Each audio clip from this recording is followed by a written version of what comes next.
राकेश जी है क्या? आ गए हैं क्या? राकेश जी हैं क्या जी बोर्ड सर। मेंबर? जी सर। जी ठीक है, सर। ठीक है। ठीक है, नया मैडम आप शुरू कर दीजिए, उसके बाद राकेश जी रहेंगे और थोड़ा थोड़ा टाइम मैं और प्रकाश जी ले लेंगे। प्रकाश जी भी रहेंगे तो कोई इशू नहीं है। टाइम हमने कुछ कवर कर लिया है। हाँ, अब शुरू कर दीजिए। नमस्ते सर। नमस्ते मैम। नमस्ते सर, नमस्ते। मेरी आवाज आ रही? जी, आपकी आवाज आ रही है। अपने बारे में कुछ बताइए सर।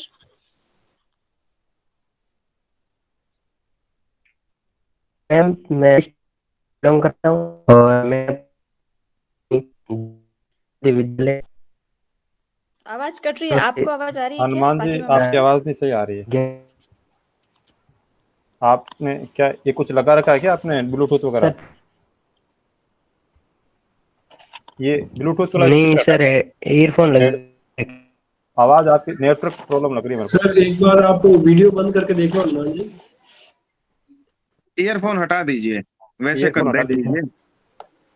या थोड़ी ट्राई कर लीजिए। जगह चेंज कर लीजिए थोड़ी सी कोई। आवाज़ गड़बड़, इनके नेटवर्क प्रॉब्लम रहती है वहाँ। Sir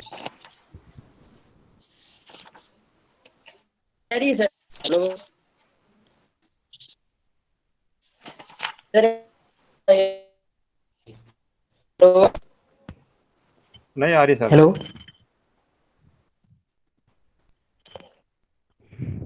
hello.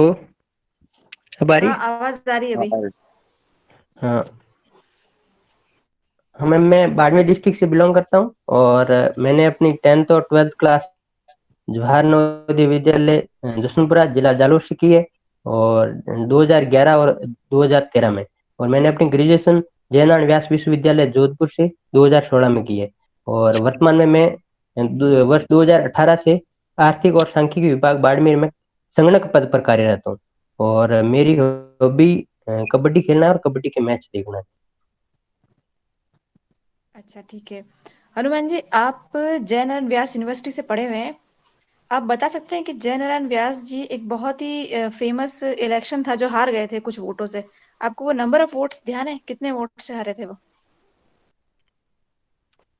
सॉरी मैम, मुझे नंबर ऑफ वोट्स तो ध्यान नहीं है, लेकिन जब प्रथम आम चुनाव हुए थे राजस्थान में तो उसके लिए वो चुनाव हार गए थे। और वो 2 सीटों से चुनाव लड़े थे और दोनों से हार गए थे। किसके कौन मतलब उनके किसके विरोध में थे, वो कौन जीता था? उस समय जोधपुर उन्होंने चुना, उसमें महाराजा हनुज सिंह के उनके सामने थे, उनसे वो हारे थे। और दूसरा जोधपुर जालोर बी सीट से लड़े थे, माधो सिंह जी थे उनके सामने। अच्छा, ठीक है। मोहनलाल सुखाड़िया जी से उनके क्या मतभेद थे, कुछ मालूम है आपको? सॉरी मैम, के बारे में जानकारी। चलिए, ठीक है, कोई बात नहीं। एक जन सूचना पोर्टल है और एक जनसंपर्क पोर्टल है। दोनों के बारे में आपको पता है क्या डिफरेंस है? जी मैम।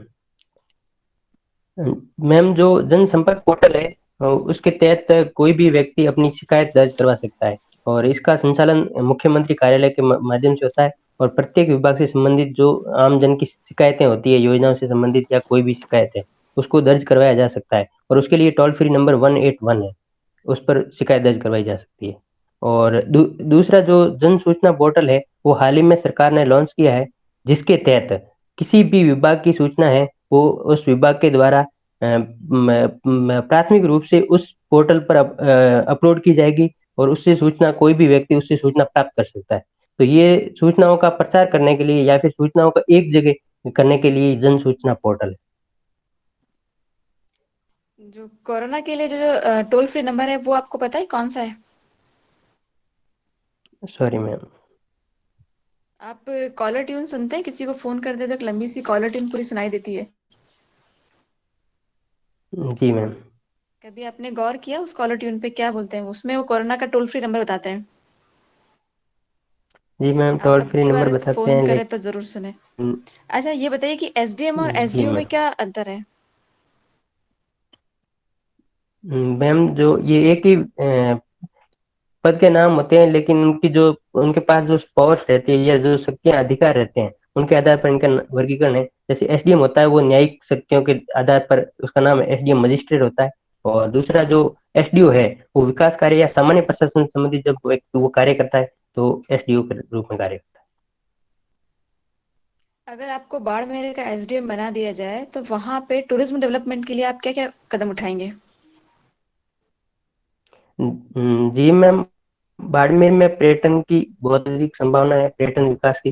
तो यहाँ पर पर्यटन का विकास बहुत अच्छे से किया जा सकता है, क्योंकि हाल ही के वर्षों में जैसे कि किराडू मंदिर है या फिर जो बड़े बड़े टूरिस्ट प्लेस है उनका विकास किया जा सकता है। दूसरा, बाड़मेर में डेजर्ट टूरिज्म और ग्रामीण टूरिज्म दोनों के विकास की संभावना है। और हाल ही में कुछ क्षेत्र जैसे कि जो रण क्षेत्र है वो हाल ही में सर्चा मेरा जो वर्षा के टाइम वहाँ पानी भर जाता है, तो उस समय भी वहाँ पर पर्यटन की संभावना मिलती है। दूसरा है कि जो यहाँ के स्थानीय कलाकार है, लोक कलाकार जैसे लंगा है, मांगनिया है, उनको भी अगर प्रोत्साहन देके इस क्षेत्र में अगर उनको रोजगार दिया जाए या उस क्षेत्र में उनको प्रोत्साहन दिया जाए तो उन्हें इससे भी टूरिज्म को और अधिक बढ़ावा मिलेगा। और दूसरा है कि यहाँ जो इंफ्रास्ट्रक्चर है उसके डेवलपमेंट के लिए भी काम किया जाए तो इस क्षेत्र में टूरिज्म की बहुत अधिक संभावना है। अच्छा, राजस्थान में एक अवैध बजरी खनन की बहुत बड़ी मुख्य समस्या है और गवर्नमेंट ने भी इस पे कोई पॉलिसी बनाई है, उसके बारे में आपको कुछ नॉलेज है? आपके अगर क्षेत्र में अवैध बजरी खनन का आपको पता चलता है कि हो रहा है तो आप क्या स्टेप्स उठाएंगे? सॉरी मैम, जो अभी गवर्नमेंट ने इसके लिए पॉलिसी बनाई है उसके बारे में मैं पढ़ नहीं पाया, मैं देखूंगा। लेकिन जो अगर इस क्षेत्र में अगर मैं जहाँ पर कार्यरत हूँ और मेरे क्षेत्र में अगर अवैध बजरी खनन होता है तो मैं जो सरकार के द्वारा जो नियम बनाए गए हैं उनके हिसाब से मैं कार्यवाही करूंगा। और दूसरा है कि मैं अपने स्तर पर भी जो अवैध बजरी खनन होता है उस पर आकस्मिक रूप से वहाँ रेड रेड देकर एक जो जिला स्तर पे एक कमेटी बनती है, बनाई जाती है जो उद्योग या खनन विभाग से संबंधित होती है, जिसमें एक खनन विभाग का एक सामान्य प्रशासन का व्यक्ति भी होता है, एक स्थानीय व्यक्ति भी होता है। तो उस समिति के माध्यम से भी उस पर कार्यवाही की जाएगी। एम सेंड पता है आपको? लास्ट क्वेश्चन है मेरा एम सेंड के बारे में। एक राजस्थान गवर्नमेंट की एम सेंड पॉलिसी भी आई है, अगर आपको कुछ आइडिया हो तो। जी मैम, जब जो भवन निर्माण के लिए बजरी के विकल्प के रूप में का प्रयोग किया जाता है। चलिए ठीक है, thank you very much. Next member please. Thank you ma'am, thank you ma'am. Hanuman ji, आपकी हॉबी क्या है? अभी सर सुन पा रहे हैं? ठीक है मैच। हाँ अच्छा, आप मिट्टी से जुड़े हुए हैं तो आप मुझे जी सर, सुन बताइए, पा ये रहा हूँ। कबड्डी का खेल इतना प्रसिद्ध है, फिर इसको ओलंपिक में क्यों नहीं शामिल किया जा रहा है? सर, किसी भी खेल को ओलंपिक में शामिल करने के लिए कुछ विशेष होती है जिनको कबड्डी अभी पूरा नहीं कर पा रहा है। क्योंकि उन कबड्डी ओलंपिक में शामिल होने के लिए किसी भी खेल को कम से कम 4 महाद्वीपों में खेला जाना आवश्यक है। और वर्तमान में कबड्डी विशेषकर एशिया महाद्वीप और अमेरिका में अभी धीरे धीरे फैल रहा है। एशिया एशिया और अमेरिका में ठीक विशेषकर है, है कबड्डी। कबड्डी क्वीन बाकी कौन देशों है? में भी भारत कबड्डी का की विकास कबड्डी नहीं क्वीन? है। सर, ममता पुजारी कबड्डी क्वीन। अच्छा, तो आप इस कबड्डी खेलने और देखने को प्रशासन में कैसे उपयोग में लेंगे? सर, जो कबड्डी खेलते हैं, जो कबड्डी खेलने के दौरान जो टेक्निक उपयोग की जाती है या जो जो कबड्डी खेल से जो हमें गुण प्राप्त होते हैं, जैसे कि एक नेतृत्व का गुण होता है या फिर एक टीम भावना की जो उसमें हम सीखते हैं, वो प्रशासन में बहुत अच्छे तरीके से उपयोग किया जा सकता है, जिससे कि अपने अधीनस्थ कार्मिकों को भी साथ लेके कोई भी कार्य जो लक्ष्य है जो सरकार ने घोषित किए हैं या जो लोगों के कल्याण उनको अच्छे से टीम भावना के माध्यम से। दूसरा है कि एक समर्पण, जो टीम की कि एक व्यक्ति कुछ नहीं कर सकता, जुट के सब करना होता है। और हार ना मानने की जो इसमें प्रोसेस होती है कि अगर कबड्डी में जैसे अगर एक बार पॉइंट्स में नीचे भी चले जाए तो दोबारा से जो जो लोना के बाद वापस पूरी टीम खड़ी होती है, तो वो वापस लड़के अपना जो खोया है उसको वापस प्राप्त कर सकता है। तो ये सब जो समर्पण है और न हारने की जो हमें कैपेबिलिटी मिलती है, ये सब सीखने को मिलता है, जिनका प्रशासन में बेहतर उपयोग किया जा सकता अच्छा, आपके हिस्ट्री सब्जेक्ट रहा है कि आपको मैं एक काल्पनिक क्वेश्चन देता हूँ कि आपको इतिहास की कोई भी भारतीय इतिहास की एक घटना को बदलना है या हटाना है, तो आप किस घटना को बदलना चाहेंगे और क्यों बदलना चाहेंगे?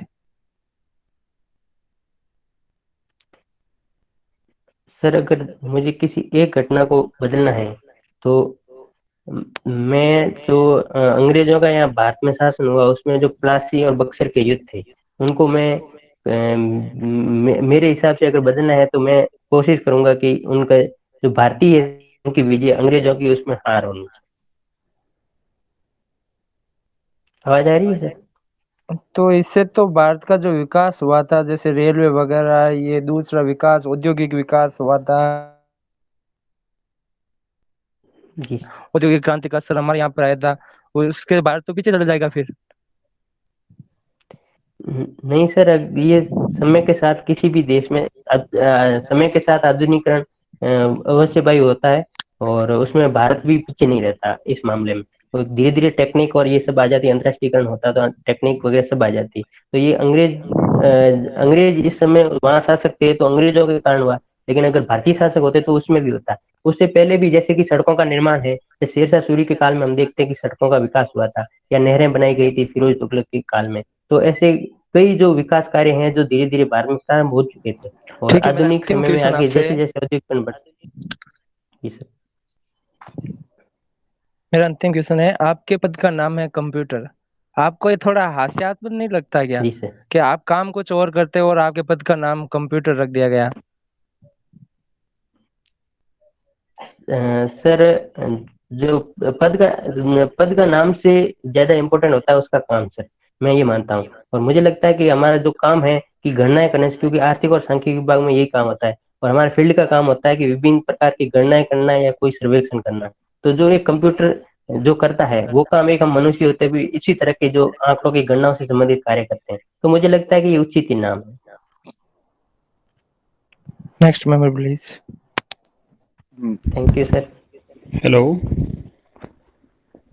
जी हेलो। सर नमस्ते। हाँ नमस्ते हनुमान जी। जी सर आवाज आ अच्छा रही है आप, आपकी? हाँ आवाज़ आ रही है। अच्छा मैं बिल्कुल सर। आपसे ये पूछना चाह रहा था जी सर। कि आपने प्राथमिकता कौन कौन सी भरी है सेवाओं की, कुछ बताएंगे आप? सर सर RAS, RPS ठीक है।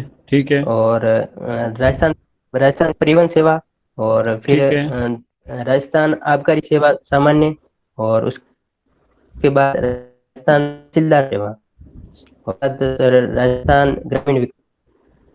अच्छा आपसे ये प्रश्न ये है कि आप आरएस क्यों बनना चाहते हैं, क्या उसके कारण हैं, बताइए।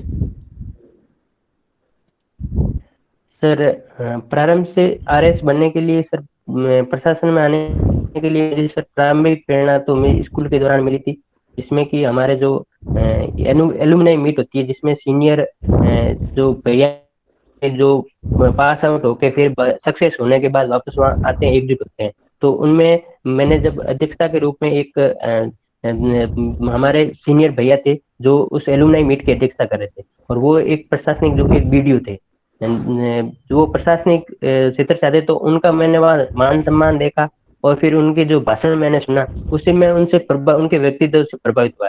लेकिन जब मैंने इन सेवाओं के बारे में जब धीरे धीरे मैं 12th में आया या फिर उसके बाद मैं पास आउट हुआ तो इन सेवाओं के बारे में मैंने भी सोचना शुरू किया, तो मुझे लगा कि ये सेवाएं मेरे व्यक्तित्व के अनुरूप है, तो मुझे इन सेवाओं में जाना चाहिए और जो मेरी क्षमताएं हैं उनका मैं बेहतर इस्तेमाल कर सकूं। ठीक है, अगर आपको मान लो आरएस बना दिया जाता है तो आप ऐसे कौन से परिवर्तन करना चाहेंगे जो आप कुछ नए कर सको, ऐसे कोई परिवर्तन आप कुछ है आपके दिमाग में? जी सर। सर बताइए।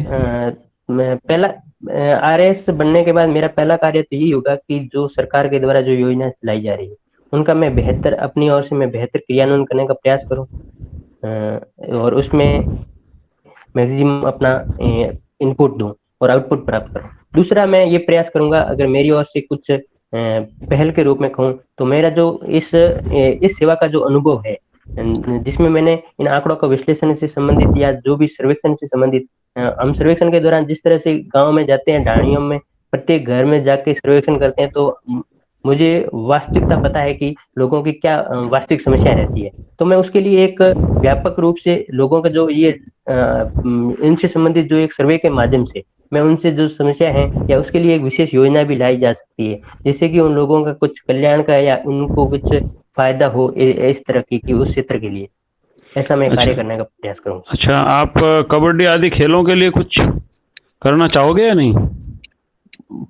आपकी हॉबी रही बिल्कुल है। सर, मैं खेलों के लिए भी प्रयास जी सर, ग्रामीण क्षेत्रों में जो कबड्डी है वो विशेषकर ग्रामीण क्षेत्रों में खेली जाने वाला खेल है और उसके विकास के लिए भी प्रयास किए जाएंगे, जैसे कि अच्छा, ठीक है सरकार के द्वारा ठीक भी है किए जा रहे हैं। जी सर। ठीक है। अच्छा, मेरा अंतिम प्रश्न है आपसे।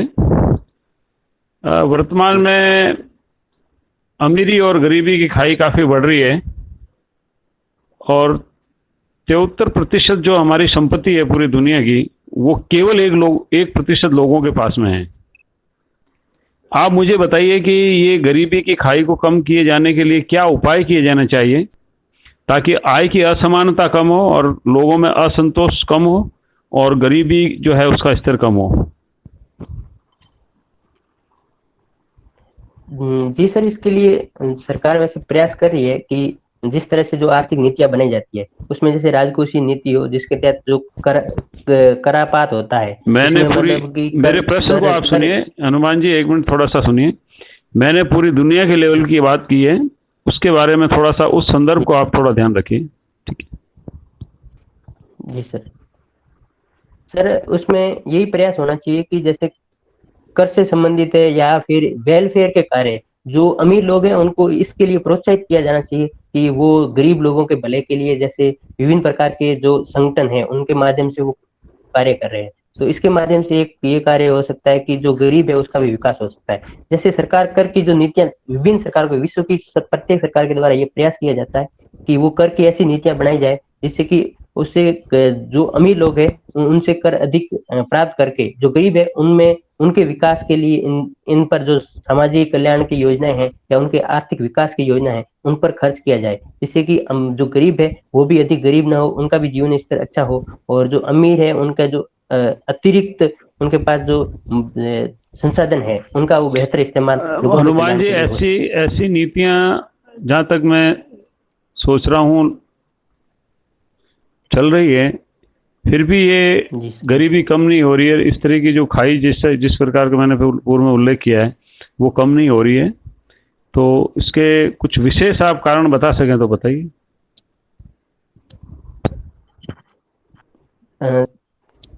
विशेष कारण मुझे जो ध्यान में आ रहा है कि ज्यादा अमीर होते जा रहे हैं, इसके पीछे कारण है कि जो पूंजी होती है या जो संसाधन होते हैं उन पर उनका पहले से ही अधिकार है, तो उन संसाधनों का बेहतर उपयोग करके वो अधिक लाभ कमाते हैं। इसलिए एक विशेष व्यक्ति के पास अगर धन है तो उसका वो बेहतर उपयोग कर रहा है और अच्छी नीतियां अपना के अपना अधिकतम लाभ कमाने का वो प्रयास करता है। और दूसरी बात है कि जो गरीब है तो धीरे धीरे जो विश्व में गरीबी का जो स्तर है वो धीरे धीरे कम हो रहा है गरीबी का स्तर और लोगों का जीवन स्तर बढ़ रहा है। तो ठीक मुझे है, लगता ओके। है कि ये नेक्स्ट धीरे धीरे नेक्स्ट कम मेंबर होगी। Please. Next please. Thank you sir. Hello, मेरी आवाज आ रही जी है सर, आपको? नमस्ते। हाँ सर, आवाज आ रही है।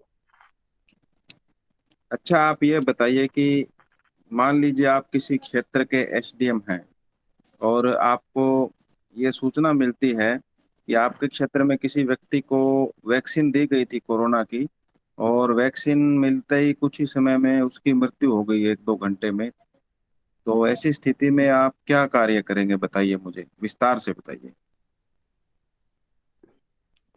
सर, इसमें सबसे पहला कार्य तो यही होगा कि उस मौके पर जाके ये पता लगाया जाए कि उसकी व्यक्ति जो डॉक्टर की सलाह के माध्यम से ये पता लगाया जाए कि उस व्यक्ति की मृत्यु का वास्तविक कारण क्या था। हो सकता है कि उस वैक्सीन देने की वजह से उसमें कुछ केमिकल रिएक्शन की वजह से या कोई मेडिकल समस्या की वजह से भी हो सकता है, या उसकी पूर्व बीमारी के माध्यम आधार पर भी वो उसकी डेथ हो सकती है, या फिर कोई आकस्मिक डेथ भी कोई नेचुरल कारण भी हो सकता है। और उसके बाद फिर ये भी प्रयास किया जाए कि भविष्य में भी ऐसा अगर हो तो पहले व्यक्ति की जांच की जाए और उसके बाद उसको दी जाए कि वो इस जो वैक्सीन है उसको लगाने के बाद उस पर क्या इफेक्ट पड़ेगा। और मुझे लगता है कि इस तरह के ये प्रयोग होने के बाद ही वैक्सीन दी जाती है। बहुत कम संभावना रहती है, लेकिन अगर कोई ऐसा हो जाता है तो यही प्रयास होगा कि उसका कारण जानने का प्रयास किया जाएगा पहला तो, अच्छा, और ये उसके तो बाद अगर आपने किसी डॉक्टर की वाली बात, लापरवाही की ठीक है वजह से। ठीक है, थोड़ा सा मैं रोकूंगा आपको। ये डॉक्टर वाली बात तो आपने बता दी। अब एक प्रशासनिक जी अधिकारी वाली बात बताइए। मान लीजिए कि बाहर मीडिया इकट्ठा हो रखा है, बहुत हल्ला हो रखा है, वे वैक्सीन के कारण किसी व्यक्ति की मृत्यु हो गई, और आपसे लोग जानना चाह रहे हैं, पत्रकार लोग हैं और जनता भी जानना चाह रही है, आपको बाहर आके जवाब देना है, तो उस समय और एक प्रशासनिक अधिकारी का जो रोल समझ में आना चाहिए, ऐसे क्या, किस तरह से हैंडल करेंगे, क्या करेंगे आप उस समय? लोगों से क्या उस बताएंगे समय लोगों को? सर उस समय लोगों को यही बताया जाएगा कि आप पहले इंतजार कीजिए कि ये कार्य जो जांच है वो चल रही है कि वास्तविक कारण जो मृत्यु हुई है उसका वास्तविक कारण क्या है। उसके बाद कि ये इससे पहले भी वृहत स्तर पर ये किया गया है, तो ये हो सकता है कि ये कोई आकस्मिक कारण की वजह से हुआ हो, और इसके लिए जांच चल रही है, प्रशासन अपना कार्य कर रहा है, और ये रिपोर्ट आने के बाद ही कुछ कहा जा सकता है। तो इसके लिए पहले इंतजार करना पड़ेगा, और उसके साथ ही एक बैक सपोर्ट के रूप में अपनी फोर्स भी साथ में होनी चाहिए, जिससे कि अगर इसके लिए कोई अगर हंगामा भी हो इसको लेकर कि डॉक्टर ने कुछ जानबूझ के किया है, और उनको ये भी आश्वासन साथ में दिलाया जाएगा कि अगर किसी की लापरवाही है तो उसको कानून के हिसाब से उसको सजा भी मिलेगी, तो लोग अच्छा, समझेंगे। वैक्सीनेशन चालू रखेंगे उस केंद्र पे या बंद करेंगे, उसका क्या करेंगे? सर उस केंद्र पे वैक्सीनेशन चालू ही रहेगा सर। ठीक है। ये जो इस बार की जो आरएस भर्ती है, ये काफी लंबित रही है, काफी समय लग गया है, इसका क्या कारण है? सर कुछ प्रशासनिक कारण रहे हैं जिसकी वजह से कि अड़चने आई है इसमें, जिसमें कोई कौन भी से जो प्रशासनिक कारण रहे? सर जिसमें कि नियमों की व्याख्या के रूप में हो, या फिर किसी अभ्यर्थी के द्वारा रीट लगवा दी जाने से ये, और कुछ जैसे फैसले हो जिसमें कि वो तो वो तो न्यायिक कारण हो गए। कानून की पूर्ण। जी सर। प्रशासनिक मुख्य रूप कारण से नहीं, वो इसमें तो न्यायिक। न्यायिक हम्म। सॉरी सर, जिसमें न्यायिक कारणों की वजह से कि जिनकी जो नियम थे उनकी व्याख्या सही से नहीं हो पाई, स्पष्ट व्याख्या के अभाव में सर ये लंबित मामले हो। इसमें कोर्ट भी कई बदल गई, सिंगल बेंच, डबल बेंच, तो कोई कई कोर्ट भी व्याख्या नहीं कर पाए नियमों की ठीक से, ऐसा मानते हैं? जी सर, जब सिंगल बेंच में फैसला जाता है तो उसमें एक न्यायाधीश के द्वारा ये इस पर निर्णय लिया जाता है या उस पर गहन विचार विमर्श किया जाता है। लेकिन जब अगर इसको डबल बेंच में जब ये मामला जाता है तो हो सकता है कि वो उस निर्णय को बरकरार रखे सिंगल बेंच के, फिर हो सकता है कि वो उस निर्णय को चेंज भी कर सकता है, क्योंकि उसमें सिंग, जब एक लोगों का अगर विचार न्यायाधीश होगा तो वो बदल भी सकते हैं सर। वो ज्यादा मुझे लगता है कि तार्किक तौर सिंगल पर निर्णय लिया सिंगल जाता बेंच का न्यायाधीश क्या अच्छा समर्थ नहीं होता? हाई कोर्ट का सिंगल बेंच का न्यायाधीश अच्छा निर्णय नहीं ले सकता क्या? है सर। सिंगल बेंच में एक न्यायाधीश होता है और डबल बेंच में एक से अधिक न्यायाधीश होते हैं, तो मुझे लगता है कि एक एक का जो सोचने की क्षमता है या फिर एक ने जो विश्लेषण किया है उससे अधिक मुझे लगता है अगर दो का इस मामले में अगर विचार है तो अच्छा, ऐसे मुझे लगता है कि ऐसे वो अधिक उपयुक्त होता ऐसे ऐसे बताइए, ऐसे मामलों में जब पूरे राज्य के अभ्यर्थियों का हित जुड़ा हो, और अच्छे फैसले के लिए क्या 4-5 न्यायाधीश का नहीं बनाना चाहिए एक बेंच इसके लिए? और ज्यादा, जब एक से भले दो तो दो से भले 5 हो जाएं, और जल्दी भी कार्य होगा। है। सॉरी सर, उसमें मुझे न्यायिक प्रक्रिया के बारे में जानकारी नहीं है कि इसके लिए किस तरह से बैच बनाया जाता है और क्या प्रोसेस होती है। अच्छा, कोई बात नहीं। आप ये बता दीजिए कि विवाद है क्या इसमें, किस प्रकार का विवाद है? वो विवाद की जानकारी आप शॉर्ट में समझा दीजिए कि इस भर्ती से संबंधित विवाद क्या था, क्यों गए न्यायालय में? सर इसमें कि जो भर्ती थी उसमें कि पदों के कितने गुना विद्यार्थी पास किए जाए, इससे संबंधित लेकर ही विवाद था कि इसमें नियम क्या कहता है। और कई विद्यार्थी अभ्यर्थी जो उन्होंने रीट लगवाई वो कह रहे हैं कि नियमों के अनुसार नहीं हुआ है, कि नियम ये कहता है और उसमें आरपीएससी ने ये निर्णय लिया है, उस इस आधार पर ये हुआ था। जैसे और इंटरव्यू कोई के भी लिए है तो मुद्दा कि था? कितना गुना पास करना चाहिए। और सर आरक्षण से मुझे एक संबंधित भी मुद्दा ही कोई याद मुद्दा था? है। सॉरी सर, इसके बारे में जानते हैं। ठीक है, अंतिम क्वेश्चन है। जो कृषि बिल अभी चल रहे हैं ना, चर्चा में है, उनकी कोई जी। 3 मेरे को गलत बातें बताइए, जो 3 बातें उसमें नहीं होनी चाहिए, ऐसी 3 गलतियां जो सरकार ने कर दी, ऐसी बता दीजिए बस, ये अंतिम प्रश्न है। सर जो कृषि बिल है मेरे हिसाब से वो सही है, किसानों के कल्याण के लिए बहुत अच्छी, सरकार ने अच्छी मंशा से लाए हैं, लेकिन उसमें कुछ ड्रॉबैक रहे हैं। जैसे कि जो केवल एसडीएम कोर्ट के माध्यम से ही जो अंतिम फैसला, की एसडीएम कोर्ट का जो फैसला होगा या विवाद के समय, तो वो अंतिम फैसला हो, वो मुझे लगता है कि वो उचित नहीं है। उसमें न्यायालय में जाने के लिए भी विकल्प खुला होना चाहिए था। और कोई? और और दूसरा है कि जो एमएसपी पर जो रेट तय की गई, एक मंडियों से बाहर भी क्रय विक्रय के लिए सुविधा दी गई है, लेकिन उसके साथ साथ सरकार ने ये भी रखा है कि मंडियों में भी ये हो सकता है, लेकिन मंडियों में सरकार के द्वारा कर वगैरह लगाया जाता है, कर और अन्य शुल्क लगाए जाते हैं। उसी तरह की बाहर बिना शुल्क और कर की व्यवस्था है, तो ये असमानता यहाँ उत्पन्न होती है। मुझे लगता है कि दोनों को समान रूप प्लेटफॉर्म उपलब्ध कराना चाहिए। या तो बाहर जो होगा, जो बाहर व्यापार होगा उसमें भी कर का प्रावधान किया जाए, या फिर मंडियों को भी कर मुक्त किया जाए, जिससे कि दोनों ठीक है। बराबर कॉम्पिटिटिव होगा, तो मंडियों का भी अस्तित्व बना रहे। अच्छा, ठीक है, ठीक है। Thank you. तो मैं thank feedback you they sir. देता हूँ। जी सर। हनुमान जी, आपका क्या है कि 1-2 प्रश्न आपने अच्छे बताए, जैसे अमीरी गरीबी की खाई वाली बात थी, या ये कृषि बिल वाला, ये अच्छे उत्तर थे आपके।